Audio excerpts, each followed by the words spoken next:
Hey friends, it's Jasmine, and I hope that you all are doing well. If you are new to my channel, hi, welcome. I am a practicing witch and content creator, and you can find me all over social media on different platforms like TikTok, YouTube, Facebook, Instagram. All of my links are going to be down below. If you are a returning subscriber, thank you so much for coming back and supporting me and my work. I really appreciate it. In today's video, I wanted to do the hashtag TradWitch tag, which I am well aware that I'm kind of like late to this. But I just kind of like came across this again. So recently, yesterday, we just had the live stream with Beanbag Hagwag and Taya Kennedy, where we wrapped up our Witches Black Lent by doing our Feast of Fiends live stream, where we feasted on everyone's content that they had made during the Witches Black Lent. And that was just such a transformative, incredible experience. And it really connected me so much more to the YouTube witch community. And I think that this tag is really good because I fell down the rabbit hole of the hashtag and I saw so many cool new channels that I hadn't seen before. And so I think that community challenges like this are so important to us building community, and also like the magic of a hashtag where we all can be connected just through the power of the esoteric hashtag. Anyway, big props to Monokwa, I believe is how you say the name, for creating this tag. It's 10 questions. I have the list pulled up here on my computer. Also, please forgive me. It's kind of funny because when I was watching a lot of other people's videos, there was quite a few people who had little colds while they were filming their tag, and it just so happens to where my allergies are really bothering me. So if I sound like my familiar is stuck in my throat, it's because it probably is, okay? So where I live, it's like bouncing back and forth between being like 30 degrees and like 70 something degrees. So when I woke up this morning, we had our heat on overnight, and now it's like 70 something degrees. So I just turned our air conditioning on, and I'm literally trying my best not to just like completely melt into a puddle. Is that highlighter or is it sweat? The first question, what kind of craft do you practice? i.e. folk magic, traditional witchcraft, Wicca, modern witchcraft, ceremonial magic, eclectic occultism, etc. So yes, I do practice ceremonial and folk magic, though I wouldn't necessarily use that terminology to describe the tradition of magic I am connected to. I now very much consider myself a trad witch or a traditional witch under kind of this umbrella of American traditional witchcraft. That would be how I would label myself. I'm a witch living here in the Midwest of the States. I live in Indiana, and we're kind of like neighbors to a lot of different magical currents. Our state is literally called the crossroads of America. And so we border a lot of different magical currents, a big popular one, of course, being Appalachia. And so like Appalachian folk magic is relative to my practice because of my geographic landscape. Culturally, also looking at like Sihir, which is like basically Arabian conjure, pre-Islamic magic, folk magic, or Islamic folk magic, both of those things.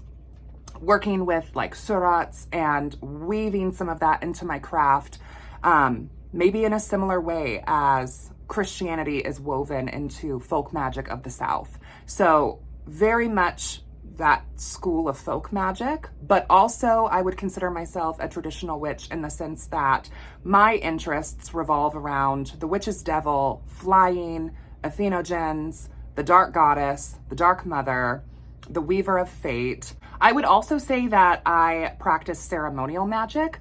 I do ceremonial magic as an individual witch, but also in our coven, the Solar Court Coven, which if you're interested in like specific details about the coven that I run here in Indiana, I do have a link in my description where you can go kind of get more information about that and kind of get a sense for our flavor. But one of the things that we incorporate in our group rituals is very much ceremonial magic. I do also consider myself a traditional witch, a trad witch, but I also really like the term folkloric witch because it's a practice that's so heavily informed by folklore. So working with folkloric spirits such as Jack of the Lantern or Johnny Barleycorn, those are aspects of my craft that I believe make it traditional. Number 2, what paradigm, faith, or philosophy informs your craft? I.e. the spirit model, animism, Neoplatonism, psychological approach, the energy model, polytheism. Like, also kind of yes. I definitely consider myself an animist. I fully believe that, every rock, tree, and creature has a life, has a spirit, has a name. Absolutely. I think that energy animates from us and from all things. So I would consider myself an animist. I would also say that I would consider myself a pagan, like roughly a follower of an earth-based faith. I guess I would agree with that at this time. I used to identify with the label pagan a lot more, but within the past couple years, I've been shifting more and more and more to just using witch as my personal religious identifier. And I know that that's a hot topic, right? Because there's a lot of people who say, oh, well, witchcraft is not a religion, it's a practice. I definitely think it's both. To me, witchcraft is a practice because it's something that I practice and do, but it is also a belief of mine. And it is my religion. And I think that religious has become kind of like a dirty word because when you say, oh, she's so religious, people automatically assume that she's judgmental, problematic, and Abrahamic, when I am very religious about my witchcraft. And so I like to kind of use the word religious as a way to describe myself as like a fun adversarial social experiment and to like poke shadows.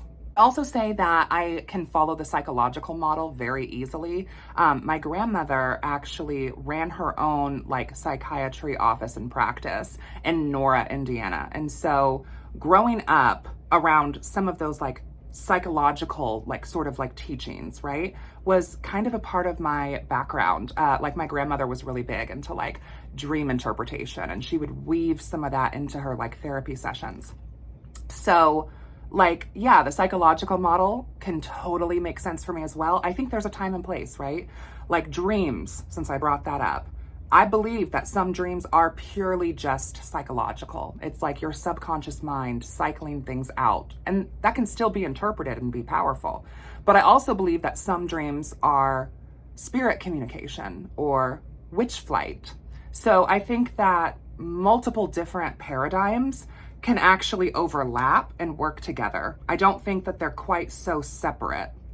Number three, what culture is your practice rooted in?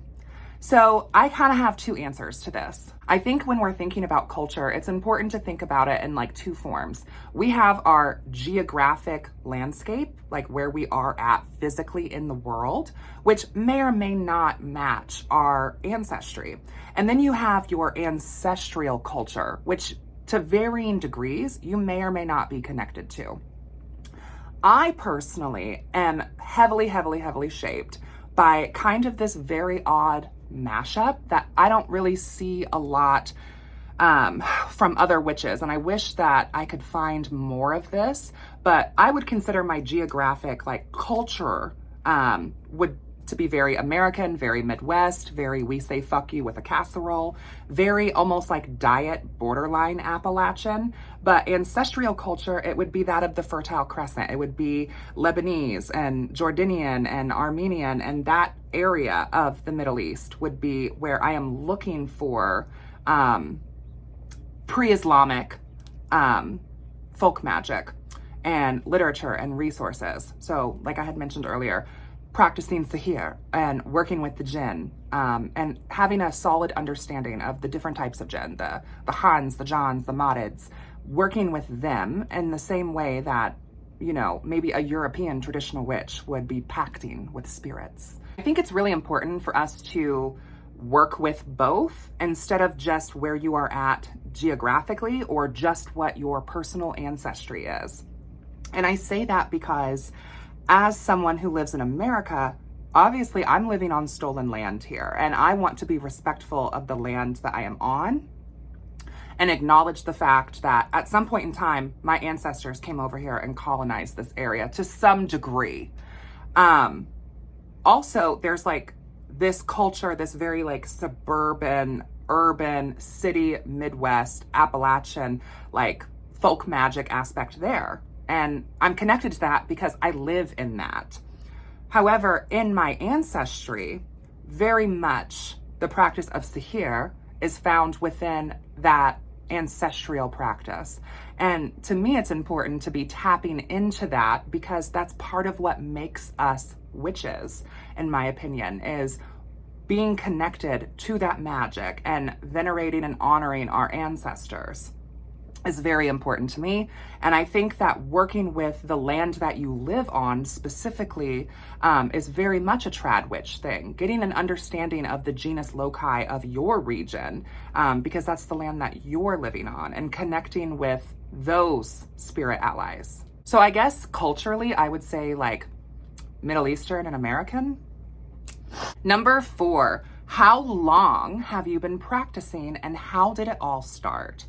Okay, so I would say that as far as like claiming myself as a witch and using the title witch and like really practicing, not just having an interest in it, I would say about 10 years. I was probably in high school when I really started getting into it.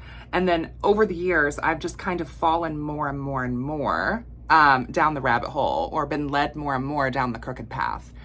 How did it all start? Well, I think that magic was in a way kind of always around me, even growing up, because there are some very witchy aspects of like what, you know, my mother or my grandmother was practicing. Like I mentioned, in my grandmother's, you know, therapy practice, she would weave dream interpretation into the very modern Western psychological practice in therapy. So, you know, astrology, dream interpretation, even some divination to a degree.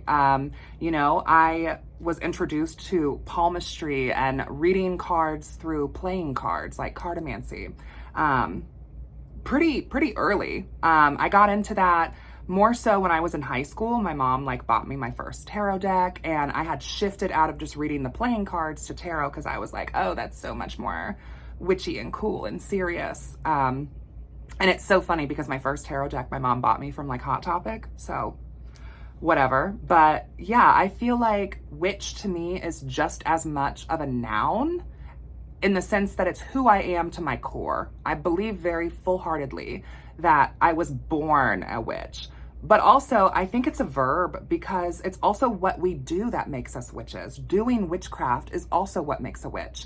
I believe that there can be plenty of witches who are born witchy, but they may never practice or they may never really claim that title witch for themselves. And I also think that there are plenty of people who maybe were not born into it in various degrees, but still end up practicing witchcraft, making themselves witches. I think to me, it's like a similar thing as when I think of a hairdresser, right? I am also a barber. I'm actually getting ready to go into the shop here in a minute. And like growing up, hairdressers were in my family. So I was around salons, I was around shops. However, that doesn't necessarily make me inherently a better hairdresser than someone who didn't grow up around salons, because they might have put more actual work and training and have more experience than someone who does. And when I was in beauty school, I definitely saw that. There were some girls who, you know, their moms and their aunties were braiders, and they've been braiding since they were 9 years old. And they're significantly stronger braiders and have a better experience of braiding than someone who's just starting out. However, those young women, only a few of them are now actively still doing hair and braiding. A lot of them have moved on to other career paths, while some of the girls in my school who didn't necessarily grow up in that sort of background, like maybe their parents came from a more white collar sort of background, they're still doing hair. A couple of them, one of them I know for sure has opened up their own salon, and another one has her own business where her and her partner travel and do like wedding hair and makeup. Like that's the whole business. So I think you're born a witch. I think you are a witch because it's what you do. I think I've always been a witch. I think that my sort of witchy awakening, or really stepping into my power and reclaiming that for myself, happened probably around the time where I was 15, 16-ish, somewhere in there. Number 5, what books or resources did you first start off with, and would you recommend them to others today? Okay, so I think my first even remotely witchy book, I have it right here. I have 2 copies of this. I have my mother's copy and I have my copy. And yes, this is my desk. It's an absolute mess. That's what it is. So we always called this a book of souls, but it's actually the secret language of birthdays is like its actual name. Now I have my mother's copy, but it's kind of like beaten to hell and very fragile. So I'm not going to grab it. This is my copy that I got for myself. And something that my family always did with our Book of Souls is when some of our loved ones would pass away, we would also stick a rose on their page inside of the book from their funeral. White roses are traditional roses associated with death in our family. And so I would typically take a white rose from the funeral and I would stick it in the book. So this is essentially an astrological book that breaks down people's sun and moon and other esoteric associations. For example, like you have, you know, a magic number that's based on the day of your birthday. So November 13th, if you were born November 13th, your number would be 4 because 1 + 3 is 4. It has your ruling planet and your secondary planet. It talks about famous people who are born on your birthday, general strengths and weaknesses of people born on this day, the tarot card associated with this day. And then it talks about numbers and planets, the tarot, also like general health advice. I don't know about that. And then spirit advice, and then meditations, and then also some history about this particular day. So this was probably one of the first books that I was really exposed to. However, also growing up, and some of you may have seen this, especially if you're on my Patreon, but like my grandmother's like living room is extremely Kemetic. Like there's canopic jars over the fireplace. There's like papyri of Bast and Anubis over the grand piano. And so I kind of, even as a small kid, like grew up around this idea that there were other gods. And while my family very much believes in like one higher supreme source that is interpreted by like everyone's own understanding of God, it's very almost like pseudo-Sufi Islamic spiritual. Some of that still resonates for me as well, but yeah, that's kind of where I started. Would I recommend that book? It's a lot of fun if you want to pick it up and read it. Another more like witchcraft book would be, I think it's called Wicca, A Complete Craft by DJ Conway. That was one of the first books I actually bought myself. And I have fond memories of that book because it's essentially like this big workbook that takes you through a year and a day of very much eclectic Wicca. And the reason I loved it so much, because actually at the end of every chapter, there's exercises. And I was just so blown away by that because prior to that, a lot of what I was reading about Wicca was online, and it was just like a whole bunch of just information without really a whole lot of practical suggestions. So definitely, I've mentioned this before, I have a video on my channel explaining and really detailing my particular path within the craft, going kind of from like Wicca into like Luciferianism-esque into like Tradcrafty-esque. Like there's like a whole bit there that you can go watch. I've already made that video, so I'm not going to spend really much more time on that question. And as far as books that I like have read recently that I would recommend, absolutely love The Witch's Key to the Legion by Lorelei Black. Absolutely love The Glam Witch by Michael Herkes. I was fortunate enough to actually have them on my channel, so if you want to watch our live interviews or my review of The Glam Witch, I love it. It's the greater Lilithian arcane mysteries, and Lilith is absolutely a face of the Dark Mother that I feel so strongly connected to. Another book that I would really recommend that honestly really changed my practice would be Keldon Mercury's 2 books, The Crooked Path, Chef's Kiss, and The Witch's Sabbath. Highly recommend those books as well. Okay, so I'm also editing this video right now, and I also want to say too that the Red Thread Academy, by Lorelei Black, the like American traditional witchcraft sort of academy that you can do. I have been doing that. I'm in my first year of it right now. Another creator here, Taya Kennedy, who you know I love her, she really inspired me to jump into that. And that academy has been so confirmational for me and in my practice and stuff that I had already been doing, but it's also given me so much more to my fundamental foundations. And so I would highly, highly recommend, if you're interested in traditional witchcraft, that you check out the Red Thread Academy as well. Now, currently I'm reading The Witch's Devil by Roger J. Horn, and we have a book club that is a Facebook group, and every other month we meet up in person and online. So if you live in the Indianapolis area, you're welcome to meet up with us every other month. Or if you're online and traveling's not really your bit and it's not accessible, you can join our online discussions every other month. It's a completely free book club, and we pick our books based on community choice picks. The link for that will also be down below. So number 6, how has your practice or paradigm changed over the years, if at all? I think I've talked about a little bit of this already, but yeah, growing up as a younger child and early teenager, was kind of like a staunch atheist because there was so much superstition that a lot of my family was into that I just thought it was a lot of tomfoolery. I know it's shocking, but I kind of went through a rebellious era as a child where I was like, this whole religious thing is not for me. I think my family's nuts. All of this is superstition.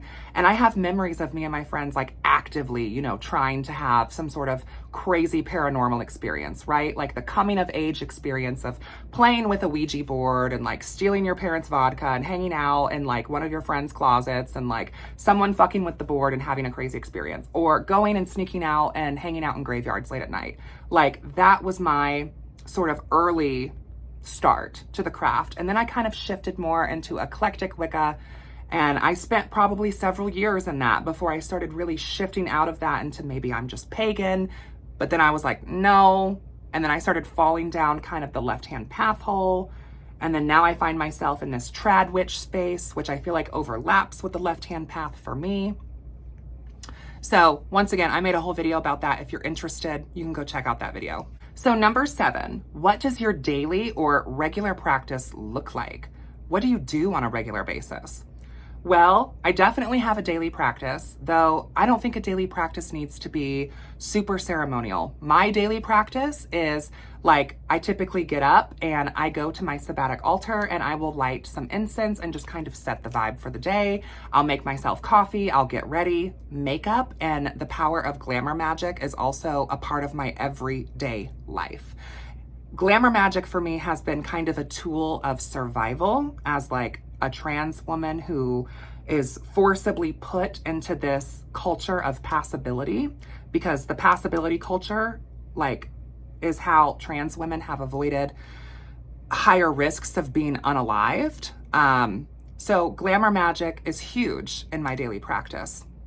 But also, as far as a regular practice goes, I do celebrate the Wheel of the Year, and our coven gets together for all of those 8 sabbats, and we do ceremonial group magic as a coven. And we also celebrate the Esbats. We don't do like exclusively every single full moon. We typically do more like seasonal lunar shifts. So from spring to summer, summer to fall, so maybe 4 Esbats. But I also, as a solitary witch outside of the coven, also observe full moon rituals via taking ritual baths and using flying ointments and really building my strength as someone who practices witch flight and traveling to the underworld or the other world. That's very much part of my sort of monthly practice. Number 8, are there aspects of your craft that you must keep secret? In your opinion, is secrecy important in witchcraft? Are there parts of my craft that I keep secret? Absolutely. Is secrecy important? Yes. So I also very much believe in the 4 powers of the Magi, the 4 pillars of the craft, even the 5 powers. So, to know, to will, to dare, to keep silent. The 5th one kind of being like to go. That's kind of like an add-on with Thelema, which also has kind of influenced my practice as well. Not that I'm necessarily the biggest fan of Crowley specifically, but there are some really powerful elements of Thelema, like working with the Red Goddess in Babylon and the Baphomet Child and the inherent queerness that's woven into Thelema. So the witch's pyramid, to know, to will, to dare, to keep silent, and to go, being that optional fifth step, in my opinion, are the pillars and the foundations of what makes a good witch.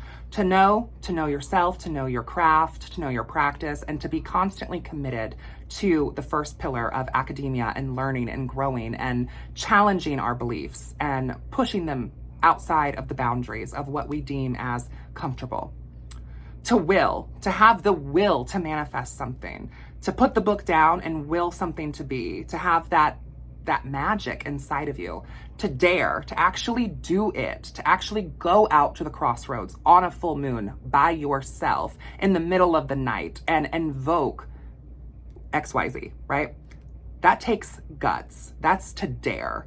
And then to keep silent means shut up. Like, you don't necessarily need to be sharing every little aspect of your practice with everyone because it's not meant to be for everyone.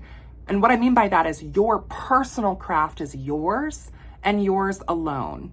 And while you can share in general spells and rituals that you've done, there was another creator who was talking about doing like a job spell. You can talk about how you do money magic and you can talk about how you do spells to get that job. But in general, I do agree that it's probably not the best idea to outline specifically who the hiring manager is, what location you're trying to get hired on at, and what job you're trying to do, because that's just not people's business. Also, as like a trad witch of a neo tradition, which is a neo coven, our coven started in 2017. What I do in group ritual absolutely is not my business to give specific details about. My own practice, I can kind of be the judge of what I want to share and what I don't want to share. And my own spirits guide me as to what can be shared and what cannot be shared.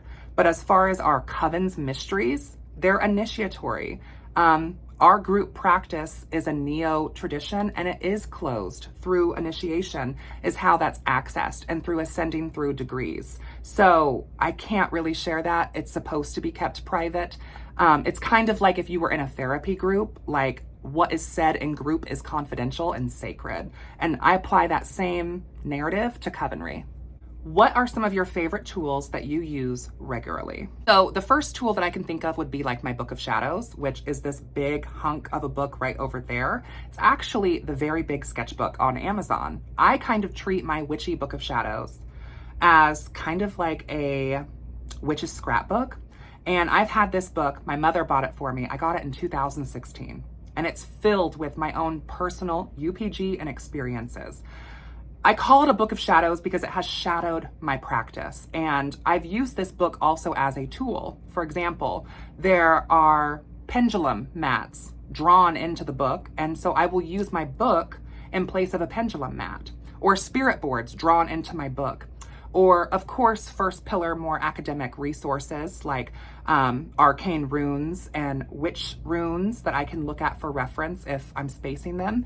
And a lot of personal prayers and invocations that I have written myself or that coven mates have shared with our coven that I have added into this book. So this to me is an extension of myself and an extension of my magic in the physical. Another powerful tool that I use is a bakor, which I get a lot of questions on this when it's in videos, but it's what you typically would burn loose incense or oud in. Mine is kind of like this gold bit, and I use that a lot in blessing, blasting, cleansing. I kind of use that in place of like how some people might use like an Albany shell for their like smoke bundles and stuff. I don't really use that. I use my bakor. It connects me culturally to my ancestry, and I love it. I love using ouds as well, which are basically like types of agar wood soaked in resins and oils. It's so much more powerful, like it creates a much stronger smell, and it's longer burning than loose incense, though I do like loose incense as well. Divination tools such as my black mirror and my tarot cards, my pendulums, also very important, as well as spiritual and sacred jewelry, like my horned moon necklace. I wear this a lot. I might make a video about that. Number 10, what are some books and resources that you would recommend to newbie witches interested in your kind of craft? I think I already kind of touched on this a little bit. I talked about The Crooked Path, The Glam Witch. I would also recommend Jake Richards' book, Backwoods Witchcraft, which kind of really focuses on Appalachian conjure. That's definitely a part of my practice as well on the folk side of things.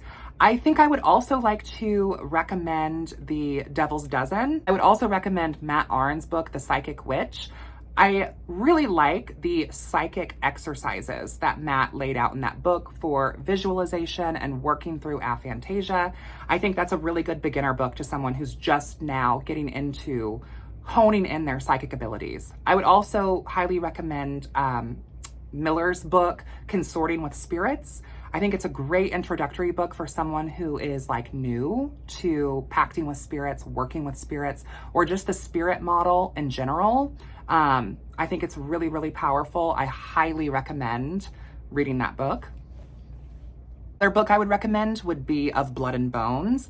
I think that really just connects so well to like the root or the essence of the magical energy that I am so drawn to, of death and necromancy and the dark feminine and empowerment. I would also recommend Besom, Sword, and Stang, which kind of like outlines a particular tradition within traditional witchcraft. I think that that's a really good book because it also kind of approaches it from more of the psychological or even like pseudo, like even like atheistic kind of model, as opposed to like working with these entities more as like archetypes rather than working with them as like literal beings. So I think that all of those books would be really beneficial for someone. And these are books that I have read within the past several years. Another book that I love that I have done a book review on, and I think I actually touched on this on a Daughters of Cain, is Slewfoot. That's a fiction book, right? So it's not like a witchy religious book per se. It's just fiction, but it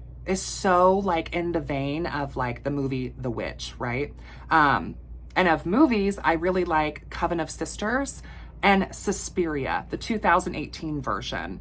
All of that is very like my particular preference and flavor of witchcraft. And sorry if I keep kind of looking around. I'm looking at some of my books here on my bookshelf that are behind me. Oh, and there's The Cult in Western Europe by Margaret Murray. I know that's a controversial one, but love that as well.